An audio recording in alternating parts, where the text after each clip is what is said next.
నమస్తే అన్న, అందరికీ నమస్కారం. కువైట్లోని ప్రజలకు ప్రభుత్వం పిలుపునిచ్చింది. వివరాల్లోకి వెళితే కువైట్ దేశ ఆరోగ్య మంత్రిత్వ శాఖ ఆరోగ్య సంరక్షణ సన్నద్ధతను మరింత బలోపేతం చేయడానికి మరియు వ్యూహాత్మక రక్త నిల్వలను పెంచడానికి సెంట్రల్ బ్లడ్ బ్యాంకు రంగంలోకి దిగింది. దీనికోసం తన పరిధిలోని పలు అనుబంధ కేంద్రాలలో రక్తదాతల నుంచి రక్తాన్ని సేకరిస్తూ ఉన్నట్లు ఆరోగ్య మంత్రిత్వ శాఖ ప్రకటించింది.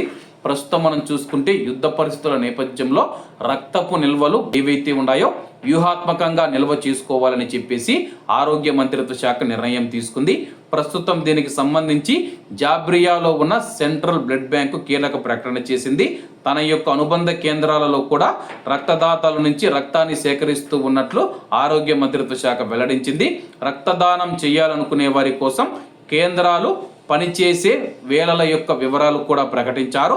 ఆదివారం నుంచి గురువారం వరకు ఉదయం 7:30 గంటల నుంచి రాత్రి 8 గంటల వరకు, శుక్రవారం మధ్యాహ్నం 2 గంటల నుంచి రాత్రి 8 గంటల వరకు, శనివారం ఉదయం 7:30 గంటల నుంచి రాత్రి 8 గంటల వరకు అయితే పనిచేస్తాయని చెప్పి సకాలంలో రక్త నిల్వలు అందుబాటులో ఉంచడం ద్వారా అత్యవసర సమయాలలో ప్రాణాలు కాపాడవచ్చని, కాబట్టి ముందుకు వచ్చి రక్తదానం చేయాలని చెప్పేసి కువైట్లోని ప్రజలను అధికారులు కోరారు. ప్రస్తుతం మనం చూసుకుంటే కువైట్ ఎయిర్పోర్ట్లో 63 మంది అయితే గాయపడ్డారనమాట. వాళ్ళకైతే రక్తస్రావం అయిందనమాట.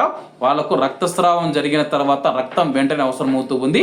అలాగే వెంటనే మనకు బ్లడ్ అందుబాటులో ఉంటే కానీ ప్రాణాలు కాపాడవచ్చని చెప్పేసి కువైట్లోని కువైటీ ప్రజలు కానీ ప్రవాసులు కానీ రక్తదానం చేయాలని చెప్పేసి అధికారులు పిలుపునిచ్చారు.